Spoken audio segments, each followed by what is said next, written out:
so putlong pang negosyo po ngayon ang gagawin natin mga katipid tips dahil malapit na po ang pasukan. So, nag-cravings po yung mga chikiting ko. Gumawa daw ako ng putlong na itinitinda ko dati. So, eto na po yon. So, madali lamang po itong gawin. Kung magtitinda tayo ng putlong business or burger business, so mahalaga yung dressing na gagamitin po natin. Kailangan ay hindi po natin sila titipidin. So, simple lamang po itong gawain, pangmasa, kung paano po siya gagawin. Tara, umpisahan na po natin. At panoorin nyo po hanggang dulo kasi nandun po yung idea sa costing po natin. Una po muna natin gagawin ay yung ating mga dressing na gagamitin. So, una, yung ating mayonnaise, cheese, sauce. So, madali lang po yung ating mga ingredients dito. So, gagamitin natin ay 250 grams ng Snow White. So, kahit anong mayonnaise is pwede po natin gamitin dito. Equivalent po ito ng 1 cup. So, mas pasasarapin lamang natin yan. Ay, lalagay tayo ng cheese powder. So, dito, meron na tayong special cheese sauce na pwede natin gamitin. Sa mga nakakaraan nating video, meron na tayo niyan. Kumbaga, ito po ay yung pangmasa nating cheese sauce na pwede po natin gamitin sa ating mga putlong, hamburger, shawarma, ano pa ba, yung mga french fries, overload, mga tacos. Ayan, so pwedeng-pwede po ito. Okay, so kapag na-mix na natin ang ayos, wala nang buo-buo, pwede na natin siyang isalin sa squeeze bottle. Okay, so gumawa naman tayo ng ating pangalawang dressing at ito yung ating garlic mayonnaise. Sachet ulit, so equivalent po nito ay 1 cup. So kahit anong mayonnaise pa rin is pwede natin gamitin. At dito gagamit ako ng plain yogurt. Ito yung pinakamurang yogurt yung ginamit natin. So pwede nating ipalit dito is Nestle cream o kaya ay evaporada. So, dahil ito yung available dito sa bahay, so ito yung ginamit ko. Garlic powder. So, pwede tayong gumamit dito ng fresh. Iodized salt. Paminta. At kalamansi. So, gagamit tayo ng 2 kalamansi kasi maliit po ito. Bali, ito ay kinuha ko lang sa tanim namin sa baba. So, pwede tayong gumamit din dito ng suka. So, kung anong available. So, pwede na natin yung pagsama-samahin. Okay, i-mix lamang po natin ng mabuti. So, depende po ito sa mayonnaise na gagamitin po natin. Kasi merong mayonnaise na sobrang matamis. So, itong ginamit ko, may tamis na din po ito. Kaya hindi na ako naglagay ng sugar.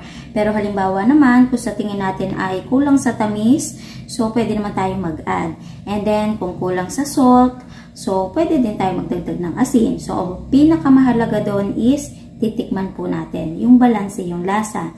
Yung nalalasa yung garlic, nalalasa yung salt and sweet.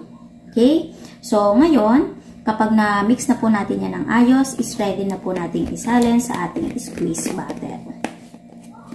Okay, so diba, ganun lamang pong kabilis gawain yung dressing na gagamitin po natin. So, mamaya, matitikman natin to. And then, ready na po tayong magluto. So, dapat naka-ready na yung iba pa pong ingredients na gagamitin natin. Tulad po nitong repolyo, in-slice na po natin ng maliliit. And then, pepino. At yung ating cheese na gagamitin. So, yung putlong na gagamitin po natin ay holiday. Kasi ito yung dating ginagamit ko nung nagtitinda ako dati.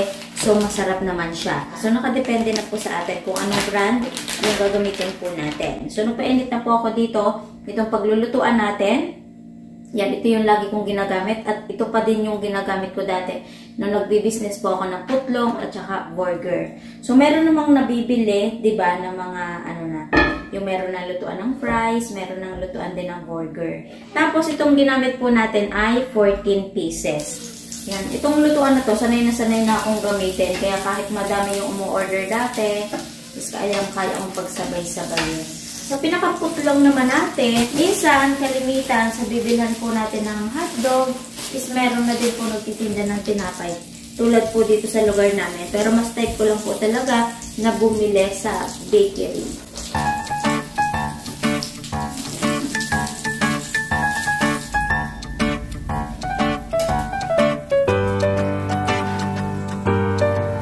Kung meron tayong putlong, pwede rin po tayong maghaplong para merong pagpipilian. Merong choice.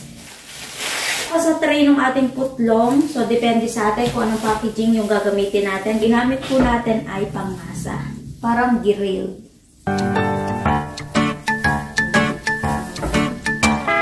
So, yung gulay na ilalagay natin ay nakadepende po sa presyo po natin.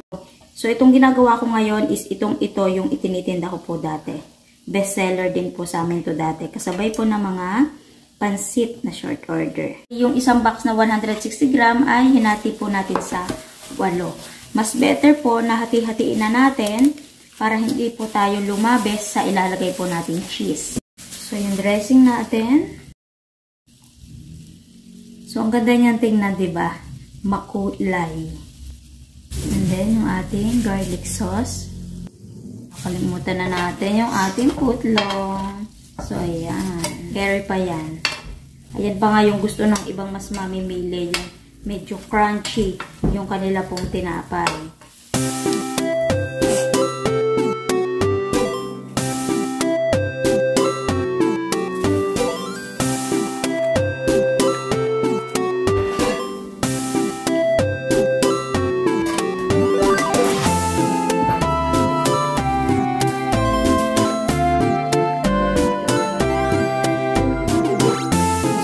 Business tayo nito, huwag natin titipitin sa pinakang dressing po natin para sigurado si customer is babalik-balikan po kapag nag-crave sila sa putlong. Diba? Ang dali lang gawain ng ating pong mga dressing na ilalagay po natin dito sa ating pong putlong. Wow! Masarap nito mga katipid-tips. Ang laki-laki! Okay, so diba? Ganun lamang po kabilis gawain yung ating putlong business.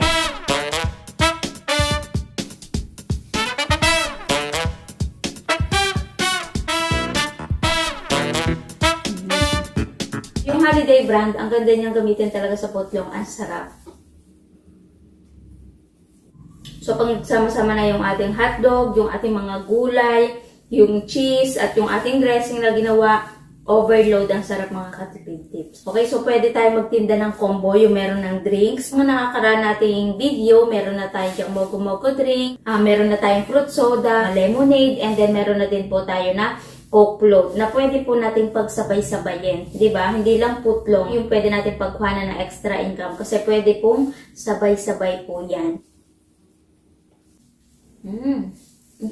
Okay, so yung ating dressing na ginawa, masarap po yun, bagay na bagay dito sa ating putlong. So nalalasa natin dito yung tamis na may alat kasi gawan mo ating cheese and then yung ating pong dressing na ginawa. So pwede namang mayo garlic lang yung gamitin natin. So, para sa akin, dahil mura lang naman po yung pinakampuhunan dito, pwede nating samahan. Nakakapagbigay ng attract dun sa putlong po natin. Mas maganda siyang tingnan. Okay, so yung pinakang tips po dito sa tinapay ng ating putlong, pwede po natin itong ilagay sa ref para hindi po agad maluma yung pinakang tinapay po natin. Okay, so sa pinakang gulay naman po natin at repolyo, kung nag-uumpisa tayo, so hindi naman natin kailangan na i-slice po lahat yan, para hindi po tayo nasasayangan ng ingredients po natin. Matagal din po yung expiration po nito kahit hindi po natin ilagay sa ref. So ngayon, sa magtatanong ate tipid tips, magkano po ang magiging puhunan? Diyan po sa putlong. So dito, pwede natin siyang itinda ng plain, ng with gulay, and then with cheese. So yung with cheese, eto na po yon, yung kompleto na. So, hindi ko na po i-detalya lahat yung ating pinakang costing para hindi lang po ganun kahaba yung pinakang video po natin. So, konting idea lamang po ito. So, dito sa with cheese na ginawa po natin, itong pinakang tinapay, 11 pesos. Yung isang putlong pumapatak po ng 11.35 po kada isang peraso. Kasi yung 14 pieces ay 159 pesos. And then, sa cheese po natin, isang slice. Bali, yung isang box na 160 grams, in-slice ko siya ng 8 pieces. So, pumapatak na 4.37 po kada isang piraso. So, dito sa dressing na ginawa po natin, and then sa gulay, sabihin na po natin na 5 pesos. Pasok na po yon at labis pa po yon. Sa pinakang packaging po natin, ito pong tray na ito, pumapatak po ng piso, at sa pinakang plastic po natin, meron pong nabibili niyan. Sabihin na po natin na piso na din po. So, 2 pesos. Kaya ang total po ng puhunan kada isang putlong ay 33.72. Ngayon, sabihin na po natin na 40 pesos yung pinakang puhunan po natin. Para yung 6.28 na labes, Doon na po papasok yung pinakang labor natin, yung pagluluto po natin, oil and gas. Sa isang piraso lamang naman po yung pinag-uusapan po natin. So may puhunan na 40 pesos kada isang putlong. So ito pwede nating ibenta ng 50, 55, 60 pesos. Pero ako sa 60 pesos ko siya tutuusin. Pag minus po yung puhunan, so posible po tayong tumubo ng 20 pesos. Halimbawa na lamang para meron po tayong idea, kung mapapaubos po natin itong isang balot na 14 pieces, kapag itinimes po natin yun sa 20, so posible po tayong tumubo ng 280 pesos po sa isang balot po ng putlong. So pwede mas malaki pa kasi hindi lang naman po putlong yung pwede po nating ibenta kasi pwede natin yung samahan ng mga inumin. Hindi po imposible na kitain po natin yung ganung halaga araw-araw at pwedeng mas higit pa. Okay, so sana bago po ulit tapos yung video po natin ay meron po ulit akong naidagdag na negosyo idea po ngayon, lalo na po na magpapasok ka na. So kita-kits na lamang po ulit sa mga next video po natin. Bye!